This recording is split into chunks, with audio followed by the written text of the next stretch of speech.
cabang ranting kita rawat jamaah, makmurkan masjid, suburkan pengajian, cerahkan umat, berdayakan masyarakat, jadikan NKRI negeri yang diberkahi. Assalamualaikum warahmatullahi wabarakatuh. Alhamdulillahilladzi arsala rasulahu bil huda wa dinil haqq liyudhhirahu 'alad dini kullih wa kafa billahi syahida. Asyhadu alla ilaha illallah wahdahu la syarikalah wa asyhadu anna Muhammadan abduhu wa rasuluh la nabiyya ba'dah. Allahumma sholli wa sallim ala Rasulillah wa ala alihi wa ashabihi wa mawalah, amma ba'd. Pemirsa Mimbar Unima yang berbahagia, marilah Ramadan ini kita jadikan sebagai momentum untuk memperbaiki tata kelola dalam berkeluarga. Saya jadi ingat kata dosen bahasa Arab saya di Unima, Pak Dr. Haji Muhammad Thohirin. Beliau mengatakan begini, dalam bahasa Jawa, nikah itu pakai istilah rabi. Nah, beliau mengatakan boleh jadi kata rabi itu merupakan kata Arab robi. Nah, dari robi menjadi rabi. Nah, rob itu kan artinya yang menciptakan, yang mengatur, yang memelihara gitu. Maka orang nek wis rabi, nah, rabi atau menikah itu ya tugasnya menciptakan keluarga, kemudian mendidik, memelihara dan mengatur gitu. Sehingga rabi itu tidak sekedar bikin anak gitu. Nek ming bikin anak itu rasa rabi ya iso gitu. Tetapi membentuk keluarga, mengatur gitu. Nah, sehingga dalam surat An-Nisa itu disebutkan ar-rijalu qawwamuna 'alan nisa itu. Laki-laki atau suami itu adalah pemimpin bagi istrinya gitu. Tugas pemimpin itu ya mengatur, dan bukan hanya mengatur ya, tetapi lebih penting lagi menjadi teladan gitu. Sehingga suami itu jangan ngawur saja. Jangan mentang-mentang lanang terus sewenang-wenang. Nah, itu tidak bisa. Karena tugasnya memimpin. Memimpin itu di samping menggerakkan, mengatur, juga menjadi teladan.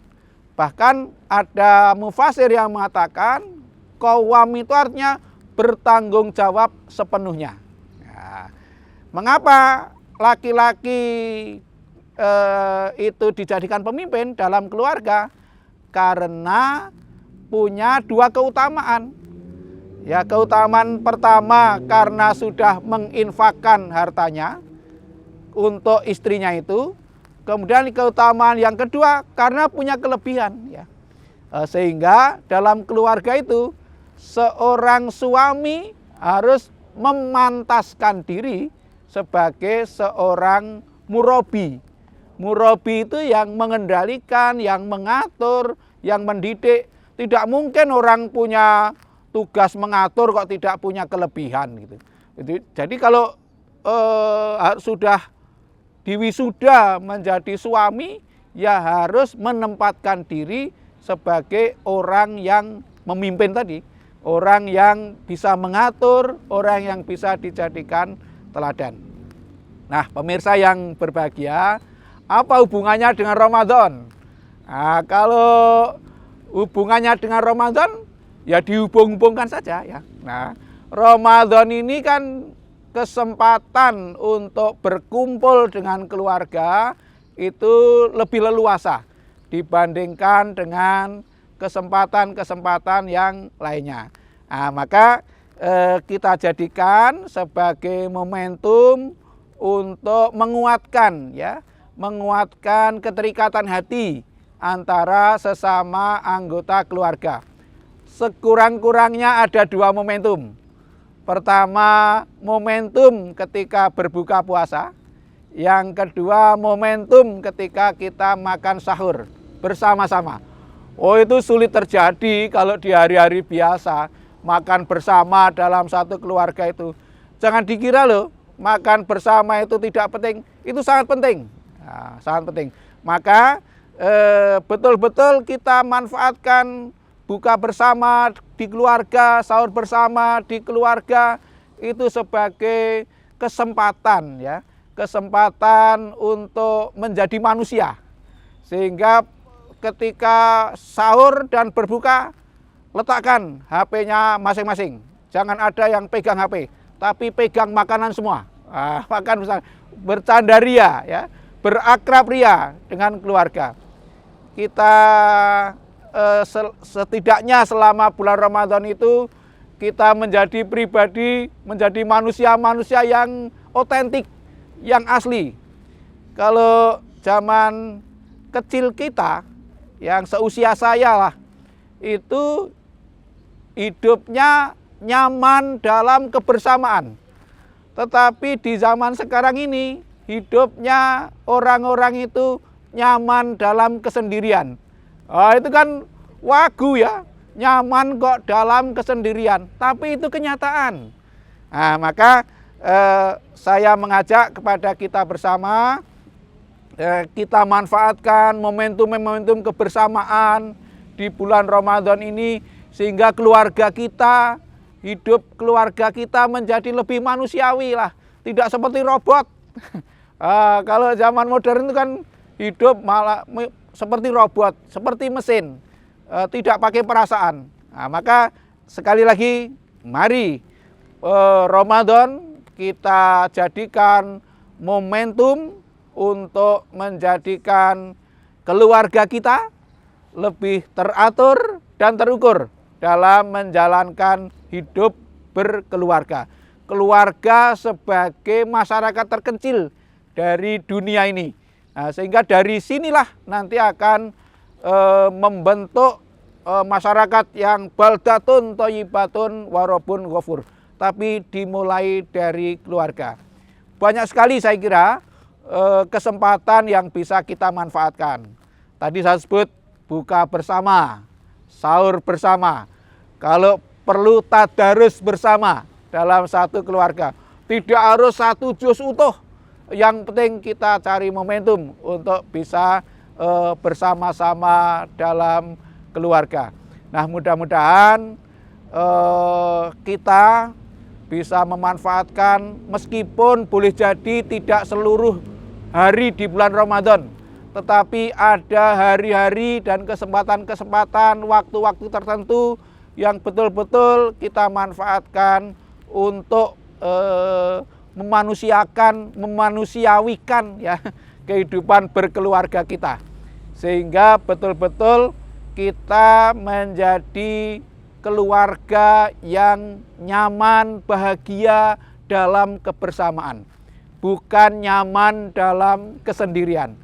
Itu kita tinggalkan, nyaman dalam kesendirian itu. Kita bangun kebermasyarakatan di dalam keluarga kita masing-masing. Nah, pemirsa yang berbahagia, mudah-mudahan dengan cara yang demikian kita lebih bisa berakrab-akrab dengan anak-anak kita, dengan istri kita, yang istri ya dengan suaminya, dan seluruh anggota keluarga kita. Nah, sehingga betul-betul saya berpretensi kalau kita bisa menggunakan momentum Ramadan ini dengan baik, akan menjadikan keluarga kita hidupnya lebih manusiawi, tidak seperti robot lagi. Nah, sehingga keluarga sakinah, mawadah, dan rohmah itu betul-betul akan terbentuk dalam kenyataan, bukan hanya dalam harapan gitu. Dan kenyataan itu bisa dirasakan kebahagiaannya yang nanti akan selalu terpelihara, tidak hanya ketika Ramadan, tetapi pada waktu-waktu yang seterusnya. Jadi Ramadan bukan hanya bulan pendidikan bagi setiap pribadi, tetapi juga bulan pendidikan dalam rangka menjaga keutuhan keluarga yang sesuai dengan tuntunan ajaran Islam. Sekali lagi, mudah-mudahan di bulan Ramadan ini keluarga kita lebih manusiawi, tidak robot ya, tidak seperti robot. Hubungan kita hubungan yang betul-betul manusiawi yang dalam Al-Qur'an disebutkan dengan istilah qurrata ayun, yang saling menyenangkan, yang serua-serui nyenengke gitu. Apapun yang dilakukan oleh anggota keluarga kita. Baiti jannati, rumahku adalah surgaku. Nah, itulah yang menjadi target kita bersama. Billahi taufik wal hidayah, nasrul minallah, wa fathun qarib. Assalamualaikum warahmatullahi wabarakatuh.